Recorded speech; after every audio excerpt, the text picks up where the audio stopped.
Howdy folks, welcome back to Rosgreaves Gaming, and today I got another video from today.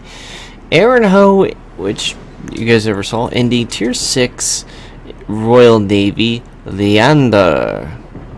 Tier 6 British cruiser. Now, I will apologize in advance with some of the mobility that Aaron does here in the beginning of the match. I'm wondering if he was asleep behind the wheel for a few moments of the game, but it was not the first time he ran into a ship. And I will also give out my apologies in advance for seeming to me like to zoom in and not zoom in really weird and random points.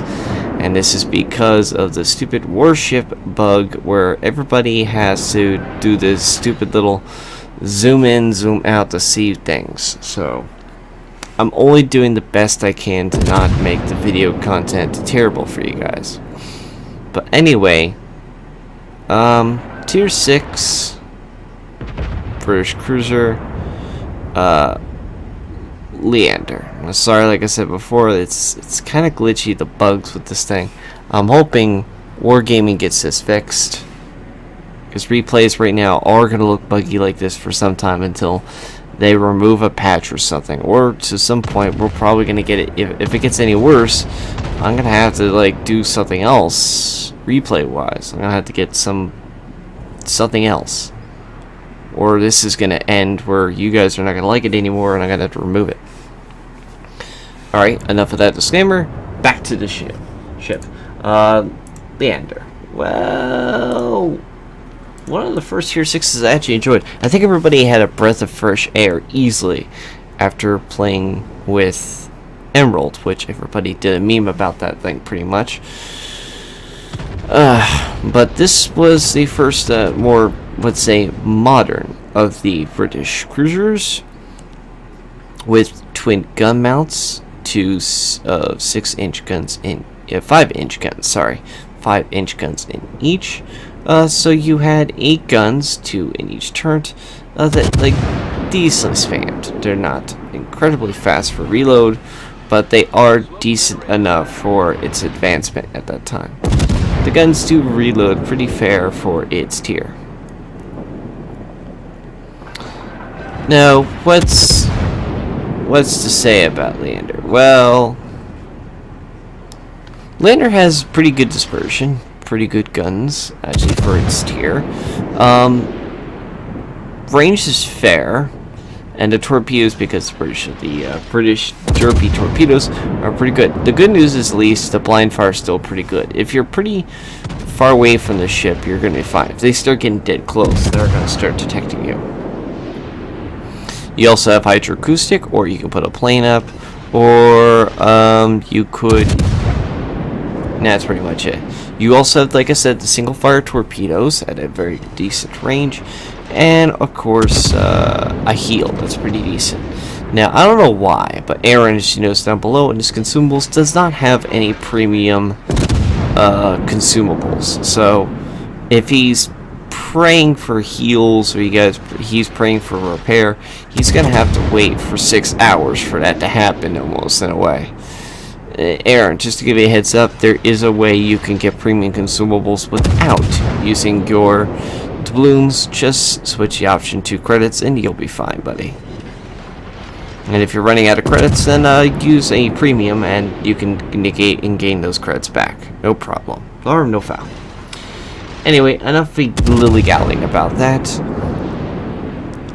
Now, when he sent this to me, he said, this is the first I ever got this, and I'm so proud of it. And I said, you know, we haven't had one of these in a while, this type of achievement. So we thought, let's give it a shot here.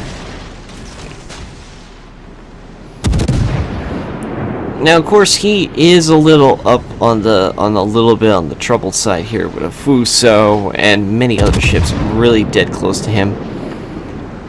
And Aaron's getting some pretty good damage on that Fuso over there. Unfortunately, he did spread the torpedoes in a really bad angle, and if he kept them at the right spot, he could have just hit him, because right now he's not even paying attention to Aaron.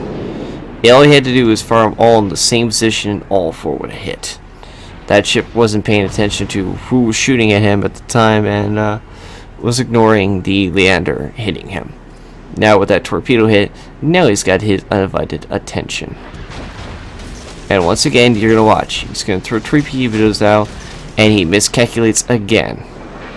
Because he can tell that ship's gonna start turning wide out, and he's gonna start turning broadside.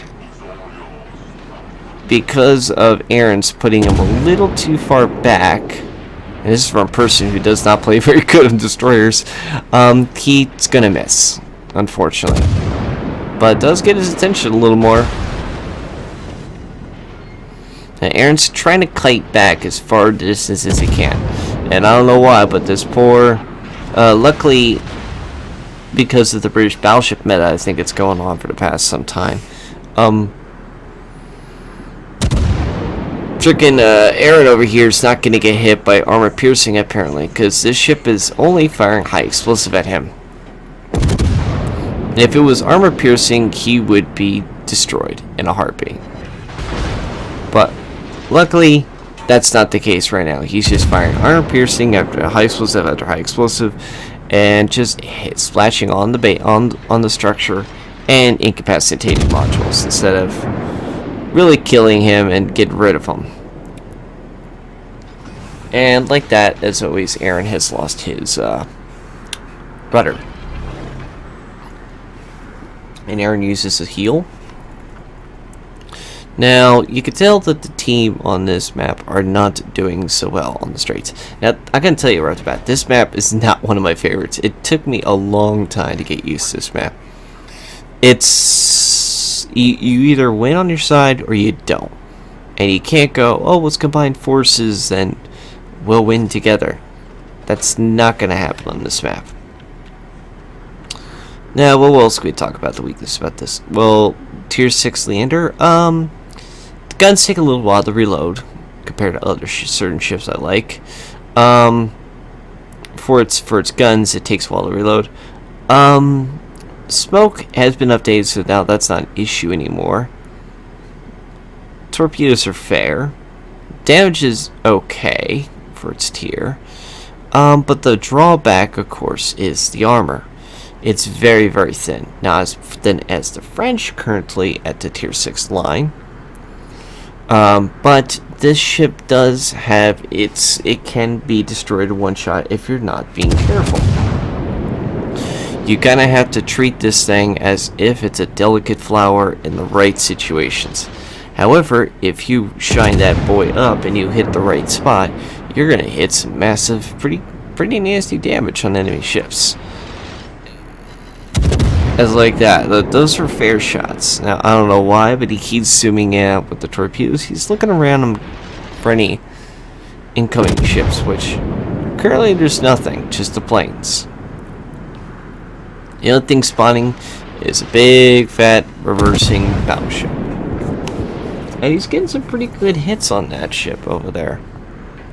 Not great, but he is spam firing on it and getting a few penetrations you can see on there. So he's spam firing, getting pretty fair damage on him right now. Another spam hit. I don't know about you, but if I were in his shoes, I'd be kind of getting annoyed by him. So I'd focus him and get him killed, but apparently this ship is not shooting at him, looking at somewhere else on the map, and is nearly dead by another salvo by an enemy teammate. And he's gotten pretty good damage right there. He might get this kill right here. Now, as I said before, Leander can be is a kind of the beginning of the step on the forward line on the British line. The lower tiers are I shrug at them. But once you get me into tier 6, 7 especially, 8, 9 I haven't answered yet, and 10, which is the Minotaur, which means it's got some deep memes. We're expected to get some nasty hits. Now, luckily, Aaron gets the cap here. And finally, they have a cap position. And this is a good example of why the Omaha is hated. It's got very pencil-thin armor, and he was easily to get the Citadel on the structure. Now, if it was normal armor piercing, those shells might get the Citadel or it might breeze through. But because of Aaron's type of shells, he's going to keep getting penetration values on those shells every time, just about, as long as he hits the target. Problem is this target is running around, kiting away like running away like a salmon from him, trying to sneak away. And eventually he's going to get further away from his range and he's going to have no choice but to fire at somebody else, which he decides to do. He decides to hit that battleship. So now it's just a continuous spam on that big old stupid battleship. And it's getting some pretty fair damage on that one even too. Now, well, like I said before, the guns on this ship are actually quite accurate. As you can see, most of them are hitting the target. And because of that, as long as you aim at the right spot, you're most likely to get at least, yep, right there. You're gonna get some good hits. And now Aaron's going up to the next ship. Now, if you notice, he's down to just him and somebody else. It's the only left on the team. So he's trying to damage to hit something and get some teammates out, but it's gonna be close. A good little short on the Nuremberg, and he's still kind of going broadside, so if he gets a good penetration here, he might get him. And no, he angles! But he's still going to get good penetration values. However, that cruiser isn't. He's broadside. And Leander is more than happy to oblige and gets some nice penetrations on that ship. And of course, there's the Citadel. Unfortunately, Aaron's not paying attention to the map and beaches himself by turning. But what's nice about the British is not to fret, is it's got very decent speed characteristics. Not going backwards, but going forward. So once Aaron gets himself out of the gutter and pays attention to what's going on around him, he could pull forward and get out of there very, very quickly. He just needs to hit the forward acceleration, which should be right about now. Aaron, let's go. There we go. Good job, buddy. Alright, now don't hit any more islands again. You can't afford to get hit. And yes, there he goes. Aaron gets the heal up and gets himself out of the little bit out of the position, and he doesn't fire, which is good. He's right now concealed, and they technically do not know. Oh, and now he decides to fire, knowing that the ship was not in an ideal position, but still he gets a good he gets a salvo off. And again, most of them are hitting the target. The enemy ships are either firing high explosive or armor piercing, and there is a massive hit to the Omaha, and that's another kill. So now it's down to one ship, a one-on-one. And he's nearly killed him now. One more salvo and he's toast. And he's about to get to some play, maybe? Oh, it frees up a bit. Oh, there it goes. There goes the kill. Solo warrior on that match alone. And that was his first, not to mention Kraken Unleashed. Very, very good. Very, very, very good. Thank you so much, Aaron, for sending that in. Quite the accomplishment for holding the line. Just a little more spatial awareness, and I think he's going to do quite well on the British cruiser line. Of course, like I said, on top of the leaderboards, just needs to remember two things. Well, a few things. One, camo. Two, premium consumables. And three, a little more spatial awareness. And I think we're safely to agree, he's going to go solid in the British cruiser line. Thank you for submitting that video, Aaron. Good. good match in that cruiser. As always, if you guys want to submit your own videos, put it down, link down below. Hit that thumbs button if you like it. Hit the thumbs down if you don't like it. Write comments down below if you guys are interested in writing any content in there. And as always, I hope to see you in the next video. As always, take care of yourselves and see you around on the high seas. Take care. Bye-bye.